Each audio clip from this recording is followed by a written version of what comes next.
Hallo Retro-Freunde, hallo Masters of the Universe-Fans. Ich habe wieder Post bekommen, 2 Neuigkeiten, die ich mir mit euch gerne anschauen möchte und mein Feedback dazu geben möchte. Es handelt sich zum einen um den Comic Nummer 2 aus der Masters of the Universe Revelation-Reihe und ich habe auch eine weitere Figur bekommen. Ja, Freunde, ich möchte anfangen mit dem Comic. Wie gesagt, ich habe die Nummer 2 der Masters of the Universe Revelation Comics jetzt bekommen. Es gibt 4 Stück oder 4 Stück soll es geben und diese Comic-Reihe, diese 4 Comics sollen die Vorgeschichte zur Netflix-Serie Masters of the Universe Revelation erzählen. Der zweite ist jetzt quasi druckfrisch, ist bei mir angekommen, habe ich wieder bestellt bei comicshop.de, packe ich auch nochmal unten in die Videobeschreibung mit rein. Ist ein toller Shop, ja, der Comic hat mich 3,80 € gekostet, mit 2,50 € glaube ich Versand oder sowas halt, ja. Und der Comic ist angekommen, ich habe ihn auch schon durchgelesen. Es ist die englische Variante. Ich weiß gar nicht, ob es überhaupt eine deutsche Übersetzung aktuell gibt. Ja, hier steht auch der Dollarpreis, ein 3,99 US-Dollar. Ja, ja, ich möchte nicht spoilern, das sage ich gerade vorneweg. Ja, ich möchte nicht spoilern, ich möchte euch nur kurz mein Fazit zu diesem Comic geben. Einmal halt, ja, das Titelbild finde ich grandios. Finde ich richtig klasse, richtig toll, gefällt mir sehr, sehr gut. Ja, Skeletor hier, wie er auf He-Man runterguckt, ja, hier Snake Mountain oder Burg Drachenstein, ja, im Hintergrund vor He-Man, ja, ich finde es richtig, richtig toll. Die Rückseite ist recht schlicht gehalten, ja, hier sieht man Skeletor und ja, er sieht hier was, mehr dazu möchte ich nicht sagen.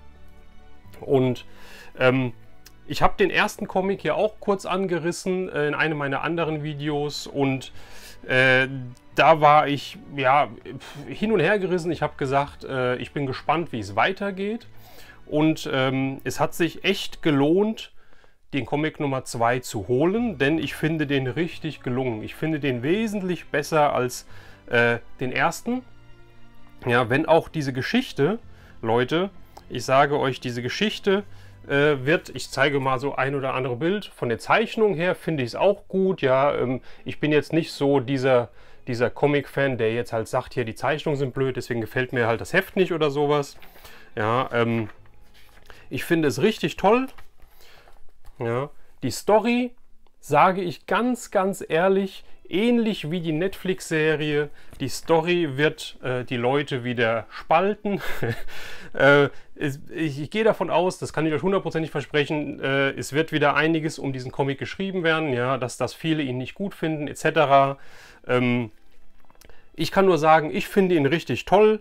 Es ist die Geschichte, es ist eine, ja, wie soll ich sagen, ohne zu spoilern, es ist die Geschichte wird ein bisschen verändert, ja, aber ich habe den in einem Rutsch durchgelesen und ich fand den, wie gesagt, ich fand den richtig gut und wenn man sich mal ein bisschen auf was Neues einlässt, das muss ich gerade sagen als alter Vintage-Fan oder Kind der 80er, ja, ich tue mir da immer schwer, mich mit irgendwas Neuem einzulassen oder mich auf was Neues einzulassen, aber das Comic, ich habe es schon zweimal gelesen jetzt, ja, ich finde es einfach richtig gelungen. Ich finde es richtig gut, ich kann euch gar nicht sagen, ohne zu spoilern, warum es mir so gut gefällt, ja.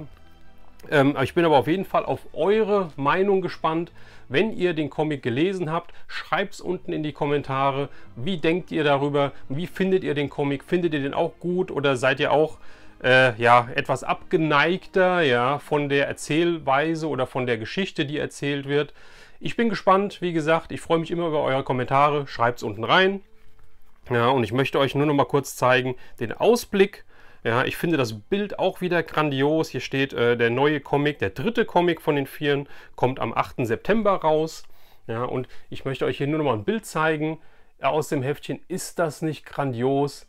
Das ist ein Bild, das würde ich mir hier in, keine Ahnung, Postergröße halt ausdrucken oder irgendwo holen und an die Wand hängen. Ich finde das so klasse. Ich finde Evil Lyn finde ich total toll hier auf diesem Cover, auf diesem Artwork. Skeletor, der Böse, unten die Horde Trooper. Ich finde es richtig, sind das die Horde Trooper? Das sind die Horde Trooper, ja. Ich finde es richtig, richtig toll. Ich finde das super genial gezeichnet. Das Bild gefällt mir so richtig, richtig gut. Und ich muss mal gucken, ob man das nicht irgendwo herbekommt, ja. Oder ihr könnt es ja mal in die Kommentare schreiben, wenn das eventuell von irgendeinem Zeichner ist und es das Bild schon länger gibt. Ich kenne es nicht, ich kannte es nicht. Aber wie gesagt, richtig mega klasse. Und das ist schon mal ein Hinweis jetzt hier auf den zweiten Teil von dem Video. Denn ich habe, wie schon am Anfang erwähnt, ich habe auch eine weitere Figur bekommen von Mattel aus der Revelation-Reihe. Und ja, was soll ich sagen? Ich würde einfach sagen, wir fangen direkt halt mit dem Review von der Figur an. Ja, Leute, und die Figur ist keine geringere als Evil Lyn. Ja, Evil Lyn ist aus der Wave 1 die Figur, wo ich gesagt habe, mit dem Mossman zusammen, die finde ich richtig toll und die werde ich mir auch zulegen. Und gestern hat der Postbote geklingelt und hat mir die Evil Lyn gebracht. Ja, und was soll ich sagen, ich wurde nicht enttäuscht. Ich finde auch diese Figur genauso wie Mossman richtig klasse. Ich finde die richtig gelungen. Ja, ich finde das Cover, oder beziehungsweise das Cover sage ich schon, die Box wieder richtig toll. Und ich bemängle bei Amazon, ja, ich habe die Figur von Amazon für 26,99 €. Ich bemängle bei Amazon, dass die halt die Sachen so bescheiden verpacken, ja, vor allem die Origins, wo die Blister verdrückt sind, wo die Karten umgeknickt sind und so weiter. Ich finde, Mattel hat hier mit diesen Boxen was richtig Gutes gemacht, denn die kamen, wie auch der Mossman von Amazon, einwandfrei bei mir an. Ja, es war auch nicht so viel Verpackungsmaterial in der Kiste, leider Gottes, aber die Dinger sind echt robust. Ja, die Dinger sind echt robust. Es war nichts verknickt, nichts, keine Delle irgendwo drin, nichts angestoßen, ganz leichte Kante bestoßen, aber das macht mir nichts. Ja, finde ich richtig toll. Und Evil Lyn ist mit Orko zusammen, aber Evil Lyn noch vorneweg ist mein Favorite aus der Netflix-Serie. Ja, ich finde die in diesen 5 Folgen, das ist die Figur, finde ich, die diese Serie irgendwie getragen hat für mich. Ja, ich finde sie richtig klasse und deswegen war es auch für mich, wie ich die Figur gesehen habe, ein Muss, dass ich die halt haben möchte.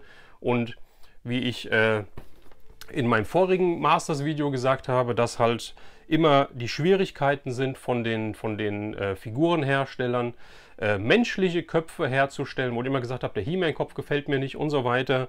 Aber die Monsterfiguren, die Köpfe und so weiter, die finde ich immer richtig klasse. Hier bei Evil Lyn, muss ich sagen, ist der Kopf genial. Da hat Mattel, keine Ahnung, warum sie es hier hingekriegt haben, richtig geile Arbeit geleistet. Ich weiß nicht, ob man das jetzt hier sieht, ohne dass es so viel spiegelt und blendet. Ich finde die richtig, richtig toll. Ja, ich finde die Figur richtig klasse.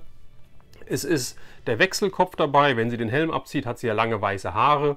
Ja, es ist ihr Stab ist dabei, sowohl einmal in der langen Variante und den kurzen oder die kurze Variante hat sie in der Hand. Es ist die Umhängetasche dabei und ich habe Wechselhände, 4 Stück an der Zahl. 2 hat sie quasi schon als Figur mit dran. Also sprich halt, ich habe 6 Hände, die ich hin und her wechseln kann, um ihr verschiedene Posen zu geben. Finde ich richtig toll. Die Verpackung einheitlich wie alle Revelation-Verpackungen in Blau gehalten. Wie gesagt, stabil. Ich habe hier das Masterverse draufstehen. Hier das kleine Netflix-Logo-Symbol. Ja, ich habe unten wieder den neuen Masters of the Universe Schriftzug. Ich habe den Revelation Schriftzug in dicken roten Lettern stehen. Finde ich richtig toll. Der Charaktername Evil Lyn, das Mattel-Zeichen. Und ja, seitlich, die Seitenbox, ist es halt auch einheitlich bei den Figuren. Ja. Hier habe ich das Evil Lyn, also den Namen der Figur stehen. Auf der anderen Seite ein geniales Artwork wieder. Ich finde das wieder so toll. Ja, guckt euch das mal an. Ist das nicht geil? Ist das nicht klasse, ja? Wie Evil Lyn da steht? Ich finde das so super gezeichnet. Ich finde das richtig, richtig toll. Und das Geile ist auch, Leute, wenn ihr die zum Beispiel verpackt lasst oder auch selbst wenn ihr die Figuren auspackt, weil hier die Figuren kann man auspacken, ohne irgendwie die Verpackung zu zerstören. Ja, man macht hier so 2, 3 Tesafilmstreifen, schneidet man durch, dann kann man die aufklappen. Mache ich trotzdem nicht, ich lasse trotzdem so OVP, wie sie ist. Aber wie gesagt, wenn ihr die auspackt zum Hinstellen und so weiter, könnt ihr die Kartons, die Umverpackung platzsparend eigentlich so seitlich halt hinstellen, nebeneinander. Und die Artworks sind halt einfach genial, ja. Ich finde es toll, ich finde es klasse. Und wenn wir uns jetzt die Rückseite anschauen, ja, dann seht ihr nochmal Evil Lyn in Aktion.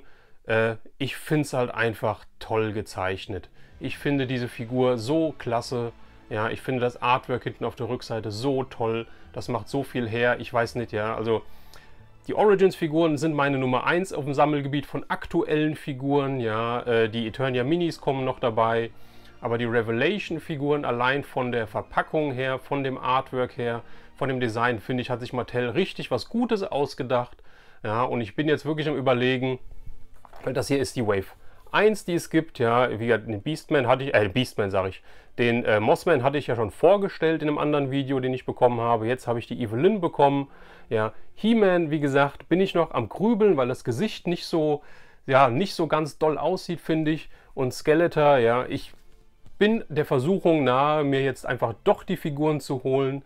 Ja, und vielleicht sieht He-Man ja gar nicht so schlimm aus, wie er auf dem Bild hier wirkt. Und ja, was soll ich sagen? Die Figuren sind nicht günstig. Ja, die liegen, wie gesagt, bei Standardpreis so 25, 26,99 meine ich. Die Standardfiguren hier, also locker 10 Euro mehr wie die Origins-Figuren. Aber ich finde, das sind sie wert.